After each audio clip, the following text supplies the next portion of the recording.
አይ ኪራ አቺን ሴትዮ እንደው ዛሬ እንደው ወደዛ አመናቅራት ጠላጥም ወይ ከቤታቸው ውስጥ አንቀራችሁ ጣሏት እንዴ? እሷ ሲጀምር የሆነ ተልእኮ ያላት ነው ይመስለኝ፣ ግን ደግሞ አይደለም፣ ተልካ አይደለም። ተልእኮ ቢኖራት ልክ ያቺ ሰራተኛዋ እንደ ያኔ እንደመጣች ማለት ነው እንደዛ ወይ ታወራ ነበር ለብቻዋ። ግን አይደለም፣ ተልካ አይደለም የመጣችው። እቺ አጭበርባሪ ናት። እቺ ሴተኛ አዳሪ ስለሆነች የሰዎችን ገንዘብ እየዘረፈች ነው የምትጠፋው። ስለዛም ደግሞ እየፈለጓት ነው። ግን ደግሞ ኪራን ህይወቱ ልታመሰቃቅል ወደሱ ቤት መጣች። አብራው ምንም ነገር ሳታደርግ እንግዲህ ልክ አብሯት ቢተኛም ይኸው የተፈጠረ ነገር የለም በመሀላቸው ማለት ነው። ግን እሱ ስለሰከረ እያስመሰለች እና እኔ እኮ እዚህ ቤት ተከትዬ የመጣሁት ስላናደድከኝ ብቻ ነው። ለምን ይላታል። የዛን ቀን እንደዛ አናንቀኸኝ አንቋሸኸኝ። እኔ ደግሞ የሚንቀኝና የሚያንቋሸኝ ሰው አልወድም። እልህ ውስጥ እገባለሁ። እናም ደግሞ ገንዘቡን ላይ በተነ ስትሄድ በጣም ተናድጄ ነው እዚህ ቤት የመጣሁት አለች። እና ታዲያ እኔ ሆቴል ልታመሰቃቂው ነው እንዴ? ጓደኛ የለሽም ሲላት አለኝ አለች። እና እነሱ ጋር ሂጃ፣ አንቺ መሄድ ካቃተሽ እኔ ያደርስሻለሁ ሲላት አይ እነሱ እንኳን ዝም ብሎ ጓደኛ ናቸው፣ ምክንያቱም ጠርሙስ የሚያጋጩ እንጂ ትክክለኛ ጓደኛ አይደሉም፣ ቁም ነገር የላቸውም አለች። እና ታዲያ ትዳሬ ቤቴ ይፍረስ እንዴ ቤተሰቤ ሲል እኔ ምን አደረግኩ? አርፌ ተቀምጫለሁ። እየነካካችሁኝ እንጂ ያደረኩት ነገር አለ እንዴ? ዝም ብዬ መቀመጥ እኮ እችላለሁ። እምቢ ካለምን እና ለጽናትነቱ ልትነግራት ነው ሲል አዎ እንደዚህ እየተመጻደቀች እምቢ ካለች እውነቱን እነግራታለሁ ስትል በጥፊ ዥው አደረገባት። እንደው በደገማት ኖሮ በግራም። ከዛም ተናዶ ሚስቴን አንድ ነገር ትናገረትና ሲጣድርጌ ነው የምገልሽ ብሎ ጥሏት ሄደ። ደፋር። እንደውም እውነቱን ልነግረው ነበር አልነግረህም። ቆይ ማን እንደሆን ካላወከኝም አሳይሃለሁ አለች ማለት ነው። ከዚህ ሁሉ ለጽናት እውነቱን ንገራትና ሴትዮዋን ምንቅር አድርገ ከቤት ውስጥ ጣላት። ምክንያቱም ለጽናት እውነቱን ካወቀች ይህች ሴትዮ እዛ ውስጥ አትቀመጥም። ጽናት እንግዲህ ያው ትንሽ ቢከፋትም ብትደበርም ትንሽ ሳይሆን በብዙ ማለት ነው። እኔ ያመንኩት እንዴት እንደዚህ ያደርገኛል ብላ ልትከፋም ትችላለች። ደግሞም ይከፋታል። ቀልድ አይደለም። ይሄ ህይወት ነው እንዴ? ስንት ጊዜ አሁን ለአራተኛ ጊዜ እንግዲህ አሁን ለጽ ንገራት፣ ሁሉንም ነገር እንንገራት ብሉት ቅዱስና ናሆሜ አይሆንም። ለአራተኛ ጊዜ እኮ ነው የጽናትን ልብ የሰበርኩት። እንዴት ከዚህ በኋላ በእኔ ላይ ያላት እምነት ምንም ሊኖር አይችልም ሲል ይህንንማ ቀድመ ነበር ማሰብ ያለብን። አሁን ምን ልትሆን ነው አለው ናሆሜ ማለት ነው። አላቅም። ጽናት የሆነት የዋህ ልብ አላት። ግን ደግሞ የዋህ ልብ አላት ተብሎ ሁልጊዜ ይቅርታ ታደርግልኛለች ማለት አይደለም። ትሰበራለች። ሰው ነች እኮ እንዴ፣ ብዙ አሳልፋለች። አንተ ግን ከዛ ከስህተት አትማርም። ሁልጊዜ ስህተት ታጠፋለህ። ሁልጊዜ ስትሰከር ደግሞ ሁሌ ስትሰከር ስህተት ይደብራል። በእውነት ይደብራል። ለማንኛውም ያም ሆነ ይሄ እችን ከአማኑኤል ያመነጠችው ሴትዮ አስራቸውን ቢሆን ወደዛ ውሰዳት፣ ወደ መጣችበት የራሷ ጉዳይ። ይህ ወይ ደግሞ እንደምታደርጉ አድርጉ እንዴ። አሰላሙ አለይኩም ወራህመቱላሂ ወበረካቱ። ውድና የተከበራችሁ ቻናል ቤተሰቦች እንዴት ናችሁ? እኔ ያለው አልሐምዱሊላህ። እንግዲህ የጽናት ትዕግስት ግርም ነው የሚለኝ፣ ግን እሷ ስለምትወደው እና ስለምታምነው ነው። ግን እሱ ከጀርባዋ ምን እንደሚያደርግ አታውቅምና ኪራ ያው አስቦበት አይደለም።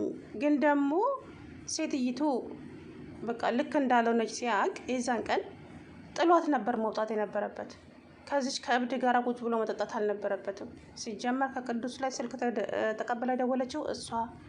የሆነ ተንኮል ብታስብ እንጂ ሌላ ቦታ ትደውልም ነበር እንዴ? ለናሆሜ ለምን አልደወለችም? ስለዚህ ተንኮል ስላለባት ነው ኪራ ጋር ደውላ ኪራን የጠራችውን ቅዱስ ከሰው ጋር ተደባደበ ብላ አውቃ ያደረገችው ነገር ነው። ፈጣሪ እጅሽን ይስጥሻው። ስታስጣላ ወይ ፈጣሪ። አንድ ቦታ ላይ እያለቀሰች ድራማ ሰርታለች። የእንጀራ ልጇ እያሰቃየቻት ማለት ነው። ደግ የወደሽን አይታ ነው እንደዚህ ያደረገችሽ ክፉ። የእውነት ጸጉሯ ደግሞ ሲያስጠላ። እንግዲህ ጽናት የኪራ መለወጥ ግራ አጋባት። መሩዬም ደግሞ ኧረ ምን አባቷንስና ከኪራ ጋር ምን እንዳላትማ ሄደን እንጠይቃታለች ጽናትን። እኔማ እንዴት ብዬ ልጠይቃት ፈራኋት እኮ አለች ጽናት ምስኪን። ከዛ ነይ እባክሽን ምንም አታመጣም ሄጄ እጠይቃታለሁ አለች እና መሩዬ ሄዳ ሳሮን ስትገባ ትራሶቹን ብትንትን አደርጋቸዋለች። በጥጣለች አያቻትና መራዊት ከዛም ትራሱን አመሰቃቀልኩት አይደለ ቤቱን አለች። አዎ አለቻት። እኔ እምልሽ ከኪራ ጋራ እየተተዋወቃላችሁ ዘመድ ናችሁ እንዴ? አዎ ዘመድ ነን። እኔ የማላውቀው ዘመድ አለ እንዴ? አንድ ሰው ለመተዋወቁ ግዴታ ዘመድ መሆን የለበትም።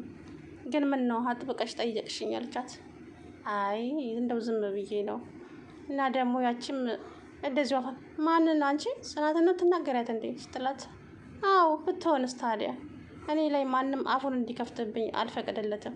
አንቺ ስነ ስርዓትሽን ያዥ እሺ አታፍርም እንዴቺ አለችና ከዚህ በኋላ አንድ ነገር ጽናትን እናገራታለሁ ብትይ ነግሬሻለሁ ብላ ጥላት ወጣች። ተናዳ ማለት ነው። ከዛም ኪችን ቆማ ነበረ።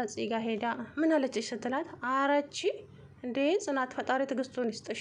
እኔስ እንደው አቃጠለች እንጂ የምትቻል አይደለችም እኮ ነግሬሽ ነበር እኮ መሩዬ። ሰኒም እንደዚህ ተናዳ ነው የሄደችው ቅድም አለች። ልጅቱ ህይወታቸውን ልታምሰው ነው የመጣችው። ከዛም ደግሞ ጫቱን አነሳችና ከጠራረገች በኋላ መጥረጊያውን ተናዳ እዛው ጥላ ነበር ሄደችው።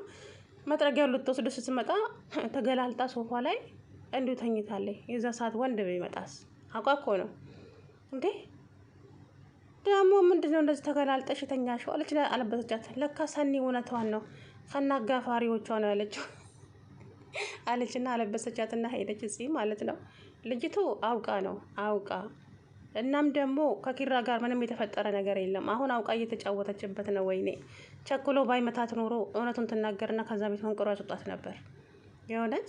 ወይ ደግሞ እውነቱን ብትናገር አብረን ያደርን እንጂ ምንም ያደረግነው ነገር የለም ብትለው ከዛም ትቀመጥ ነበረ ምንም ሳትሆን። ጽናትን በቃ በፍሪ እንትን አሁን ጽናት እኮ ተሳቃ ነው በቤቷ የምትቀምጠው።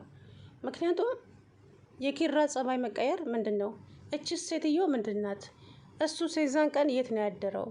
ውጪ አድሮ ነው እሷን ይዞ የመጣው ምንድን ነው የሚል ነገር ጥያቄ ውስጧ ውስጥ ፈጥሮባታል። እውነት ነው። እኔም በእሷ ቦታ በሆነ እንደዚሁ ነው። ምክንያቱም አሁን እች ልጅ እውነቱ መነገር አለባት ለጽናት።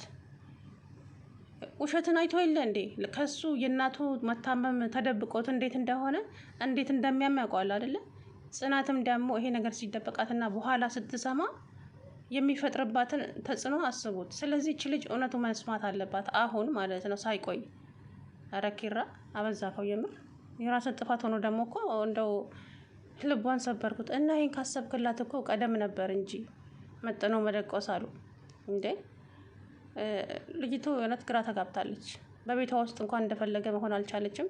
ቤቷ ውስጥ እንኳን ማውራት አልቻለችም። ከዛም ናሆሜ እንግዲህ እየሰማች መስሏቸው መራዊት ግን መሩዬ ምንም አልሰማችም። ፍጥጥ ብላ አየቻቸው። መሩዬ እንደምታስቢው አይደለም አለ ኪራ ማለት ነው። ምን ሆነ አለችው። አረ ምንም ዝም ብሎ ተደንግጦ ነው። አንተ ምን ትቀዣብራለህ ምናምን አለው ኪራ ማነው እሱ ናሆም ማለት ነው።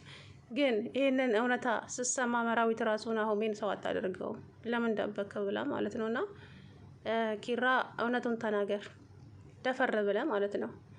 እውነት ምንም አትበጠስም። ውሸት ግን ውሸት ነው፣ ይጋለጣል አንድ ቀን። እቺ ልጅቷ ራሱ ታወራለች።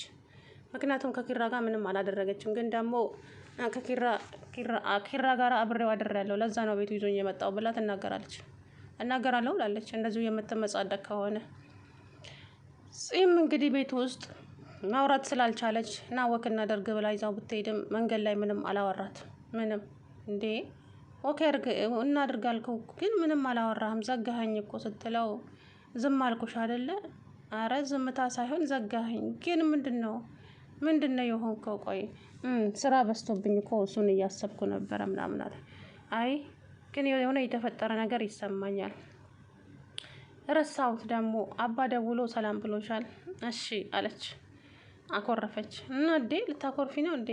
አረ ሳቂ እስኪ ጥርሽ የለው ፈገግ አለች በግድ ማለት ነው። እና ከዛም እናቴ እኔ የፈለገ ነገር እንኳን ማለት ሳላውቅ የሆነ ነገር ባጠፋ እንኳን እንዳትቀየሚኝ አውቄ እንዳልሆነ አድርገሽ አስቢው ምናምን አላት ማለት ነው። እሷ ግን ፊቷ ልውጥ ውጥ ብሏል። የሆነት መረራታ ይበዛል እኮ ሲበዛ ማረም ይበራል። ኪራ ግን የእውነት አስብበት እና ለልጅቷ እውነቱን ነገራትና ከዛ በኋላ የምትወስነውን ውሳኔ እሷ ነች የምታውቀው። አማረኝ እያለች ነው ደግሞ ሳታረግዝ አትቀርም ማለት ነው። እውነት እያብ መጣች እንዴ እያላት ነበረ። እንደውም እያብማ ትቆያለች አሁን አትመጣም እያለች ነበረ።